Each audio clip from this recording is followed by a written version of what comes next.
All right, so in my last video, same outfit, same day, amazing, I know.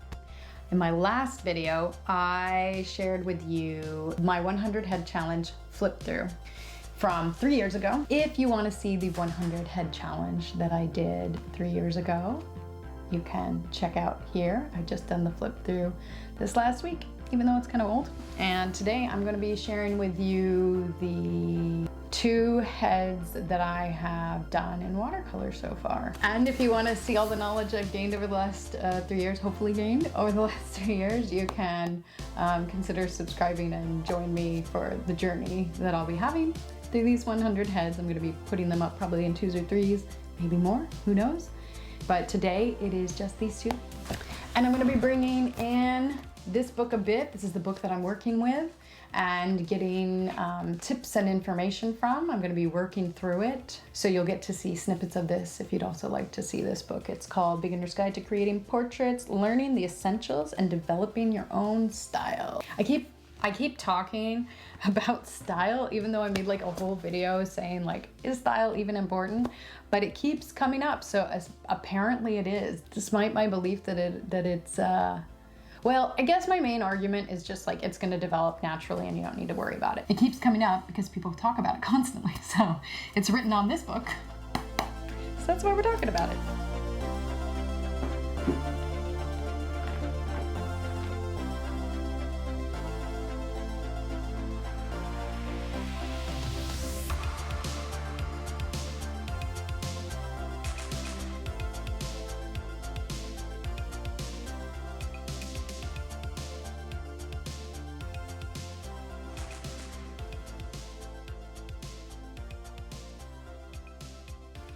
I was so excited to fill up this new palette with my Qor watercolors. The palette's Pottery by Eleni, by the way.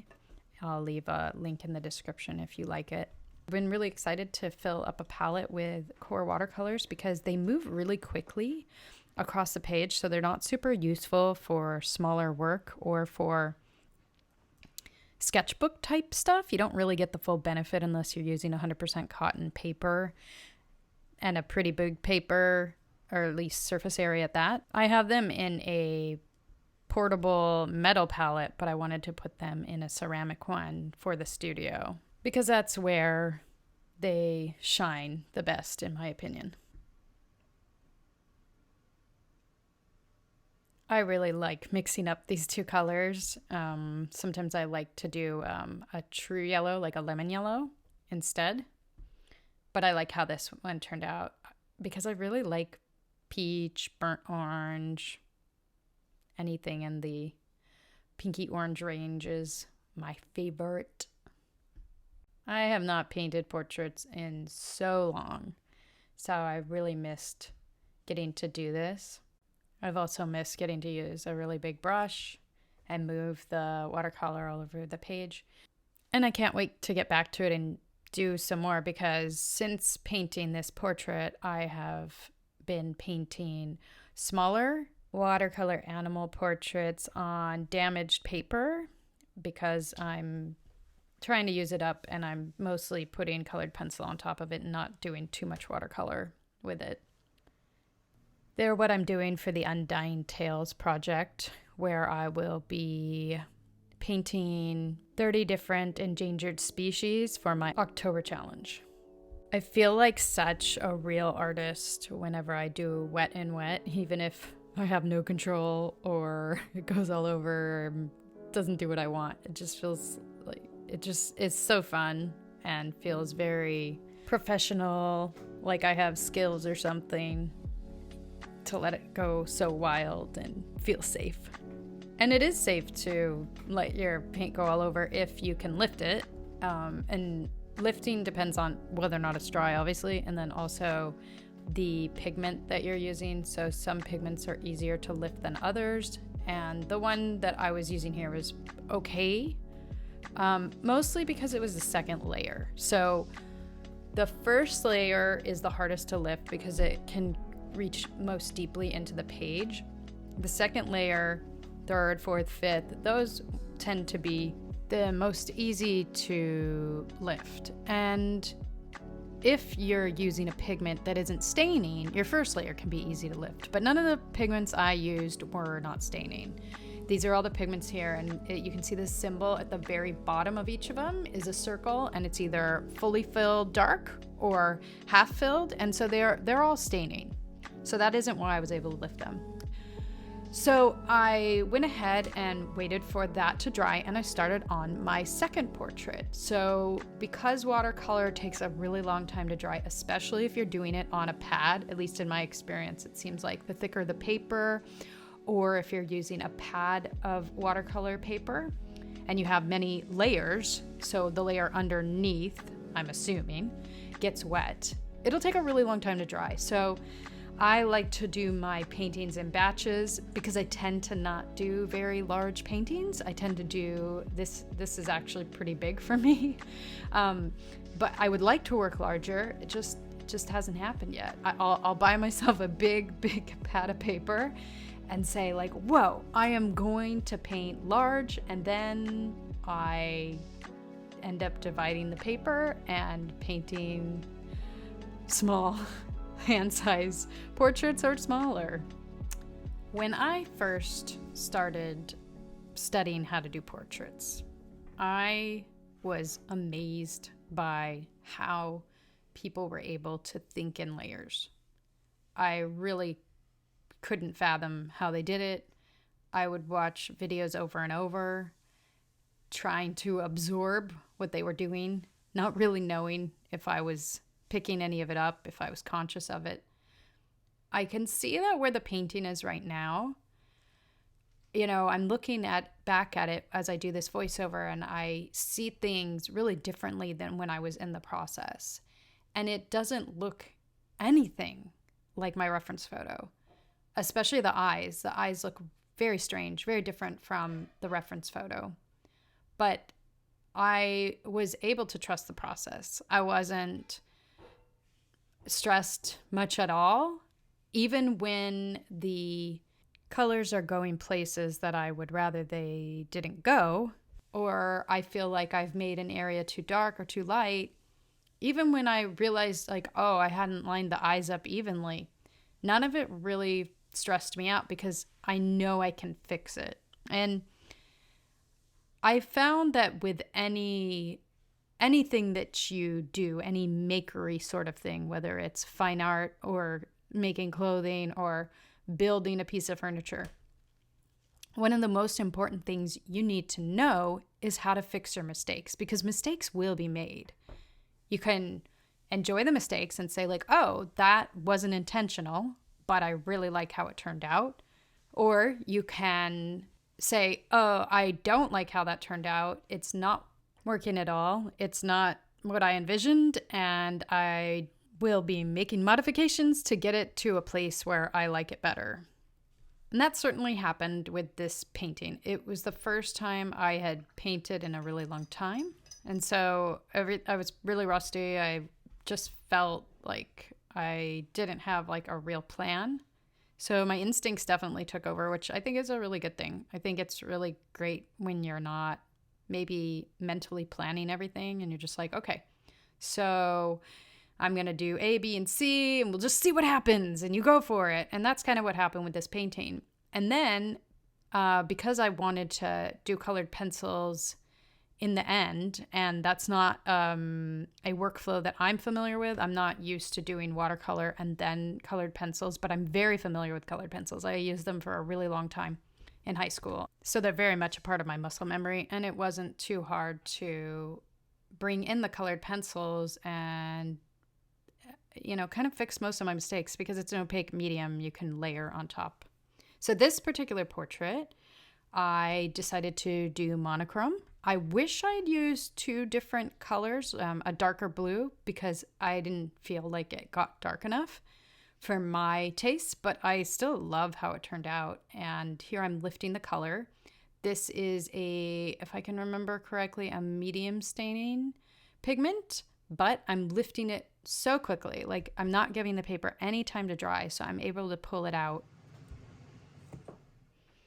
A happy accident that happened was the eye getting some blue on it. I would say happy because like it was fine. It didn't really impact the painting negatively because I had put the eye kind of in the wrong place anyways, and the side of the face in the reference photo was quite dark. So it was perfectly fine that a very dark color went there, and it was super interesting that the color happened to be the same color as the background. It's something I know that sometimes people do in their work is like, I forgot what it's called, but it's basically where your drawing or your painting kind of like bleeds into the background on one side that's very usually really dark, and then maybe on one side that's super light, like one extreme or another. I don't think I'm explaining this well. I wish I could remember the term. If I come across it, I will add it in here in some way or in form, maybe in the description box or something. One of the things that does not come naturally to me is to wet the whole paper, or at least the whole area where you wouldn't want any harsh lines before adding another layer of color. It's really simple to do, but I kind of forget to do it most of the time. What comes more naturally to me is putting down the color that I want and then putting down clear water right next to it, hoping that it'll blend. And it usually does. That's a good way to not get harsh lines, but not always. Wetting the whole paper is much more effective. So when I was in high school, I used a lot of colored pencils. And so working with colored pencils and using them to do very fine details is a really wonderful break from watercolor because though I've been studying watercolor for a while now, I really haven't succeeded in finding a brush that is thin enough to make these fine details, at least not consistently. And it probably has something to do with user error. Like I just need to learn how to use the brush better. It may not be a matter of finding a new brush. And so honestly, I've stopped trying to find a new brush. I just assume that all the brushes that I have would work just fine if the user of the brush was more skilled. I love learning, but it's nice to feel competent for a while instead of just perpetually incompetent. A sneaky fix that you saw me do a few seconds ago is moving around the jawline, changing its position, and I'll do something similar with the left eye at some point. I could have done the fix in watercolor, but doing it in colored pencils is infinitely easier for me. I realized while I was using these pencils, though, that they weren't really blending the way I expect colored pencils to blend. I think it was the layer of watercolor that was underneath it that changed the tooth of the paper, because I've worked with these pencils on different kinds of paper, different sketchbooks that are just, sketch paper, probably meant for colored pencil. I don't really remember. But I've always found working with Polychromos to be super smooth, but not this time. They felt kind of like I couldn't get enough pigment out of them, like they weren't really blending well, and they didn't feel as creamy as I remember them feeling. I totally like how it turned out, but I didn't necessarily enjoy the experience like I would have expected to. They didn't really feel very good. And my memory of working with colored pencil in high school is that it feels pretty nice, pretty smooth. They were not very smooth on this paper or on top of the watercolor surface. I really struggle with painting things that are white, and I think blonde hair is oftentimes white, or at least it's like, I don't know what it is. Maybe it's yellow, maybe it's red, like a very light red and a very light yellow. And this is the first time I've painted blonde hair and was like, oh yeah, this is fine. I like how it's turned out. So I was pretty happy about that. I like the texture that I'm going to add in a few seconds to the neck. I like how it looks as a texture, but I don't think that I put it in the right place because I didn't really want to bring attention to the neck. I want to keep the attention on the eyes, the general face area, not the neck. And adding texture is a way of making something a focal point. I went down a rabbit hole after you doing this particular portrait, trying to figure out maybe what was going wrong with the colored pencil application. I did a little research and then I went to my local art supply store to just test things out and see what I actually liked, not just what people were saying they liked. And what I discovered is that I like very smooth pencils, which I guess I should have known that already. But what I found was the most smooth was actually Prismacolors. And I was really surprised to enjoy them because I've heard people complain about quality control with them. And I tend to always be drawn to like the bougiest thing. So I was super happy to be happy and surprised to be attracted to the Prismacolors. Now, the ones I think I used in high school were probably Crayola. I asked my mom, and because I have no evidence one way or another of what I used, and she said she thought it was Crayola. Could have been Prismacolors because they felt really familiar to use. I also wanted to check out Derwent and Caran d'Ache, but I had to order those online. And you'll see the results of that in a future video. So the first portrait is finished, and I'm adding the final touches to the second portrait, which was a lot easier to do because I was using only one color, and I did not use colored pencils on this one. I was able to complete everything that I wanted with the one color, even though, like I said, maybe I wish I had added in some deeper values with a darker blue like an indigo, but I didn't. And I love using this color. This color I think is super dynamic, and it can go from, a really bright turquoise to a very dark turquoise. Now, this may seem super off topic, but I promise I'm going to make a point here. But when I was a kid, I really wanted to have long hair. At one point, my mom wasn't home, gave me a haircut, and I remember thinking, like, I don't think my mom is going to be happy with my dad for this, and she wasn't. And so I had really short hair for a while. I don't know. I was like 2, 3, 4. I don't know. And ever since that time, I've always really been interested in hair. And as a kid, I was like quite obsessive about it, and I wanted to draw it all the time. And that's actually how I became better at drawing, is that I would draw a character and then invest a huge amount of time in their hair. So as a child, I was very much into, I would say, like figure drawing, but it was really more hair drawing.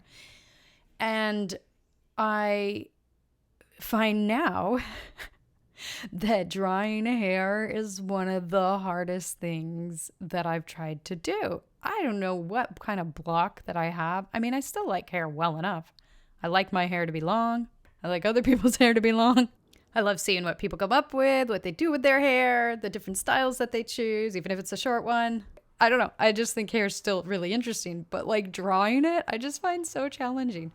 And there's just so many like details, and you either need to leave in all the details or you need to really simplify it. And I just really struggle with that. So this being only my second portrait of the year, I don't know when the last time I did portraits before this was, but having not drawn any hair in a while, I forgot all the tricks that I learned on my last 100 head challenge. And I realized when I looked back at this portrait, when I did it in, 2017? 2018? 2019? I don't know when I did it. It was 2019. Oh, I did use colored pencil. Sorry. But it's watercolor colored pencil. It wasn't Polychromos. Like you can blend it. It's water soluble and everything. So I just left some of the hair at the top, kind of like it looks right now. Like I left it unfinished when I did it before. And I wish that I had left it that way, but I detail out every little bit of hair. I'm not sure if it's separate little curls or if it's locks, because the reference photo is a statue, and it's not super clear to me what the artist intended. But like I said before, as a kid, I was super into hair, and I'm pretty sure that I tried to draw every strand because I was very invested in it. So maybe that's why I did it. I'm just like reverting back to my previous behaviors. I think I did a lot better job of understanding where the shadows should be placed though, even though maybe simplification in the hair would have been a better choice aesthetically. I like that I opted to focus on making sure that I shaded in the correct areas, just like I made sure to put shadow around the eyes and on the lower lip. And I just have a much better understanding of like the structure of the face after that 100 head challenge. Hopefully my understanding of the structure of the face and hair and how it works gets even more improved after this next 100 head challenge. Thank you for joining me, and I'll see you all in the next one. Bye.